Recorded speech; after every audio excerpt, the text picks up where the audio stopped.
আজ আমি খুব মজা করে পাঙ্গাস মাছ ভুনা করব। তো এর জন্য আমি এখানে পাঙ্গাস মাছগুলোকে সুন্দর করে ধুয়ে পরিষ্কার করে রেখেছি।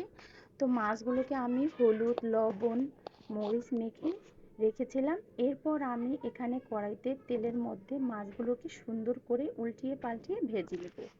সত্যি এই মাছগুলো যদি এভাবে একটু সুন্দর করে ভেজে ভুনা করা যায় তাহলে কিন্তু খেতে ভীষণ মজা হয়। ছোট বড় সবাই পছন্দ করে এই পাঙ্গাস মাছটাকে। তো এরপর আমি সম্পূর্ণ মাছগুলো এভাবে ভেজে নিয়েছি।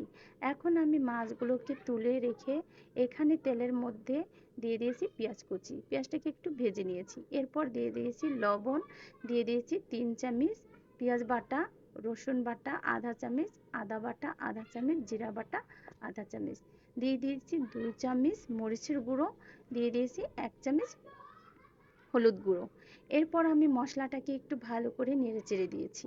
এখন আমি এখানে অ্যাড করে দিব একটু পানি।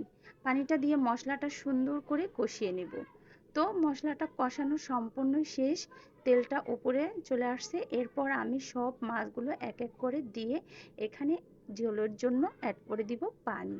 পানিটা দিয়ে আমি মাছটাকে সুন্দর করে ঢাকনা দিয়ে ঢেকে রেখে দেব। তো আমার ঘরে আমার ছোট মেয়ে এই পাঙ্গাস মাছটা খেতে কিন্তু ভীষণ পছন্দ করে। এর জন্য আমি এই পাঙ্গাস মাছটা সুন্দর করে ভুনা করেছিলাম। তো এখন আমি ঢাকনা তুলে মাছের উপর দিয়ে দিয়ে দেব কিছু ধনেপাতা কুচি। এরপর একটু নেড়ে চেড়ে এখন আমি এখানে অ্যাড করে দেব জিরা ফাঁকি। তো এখানে আমি 1 চামচ জিরা ফাঁকি নিয়েছি।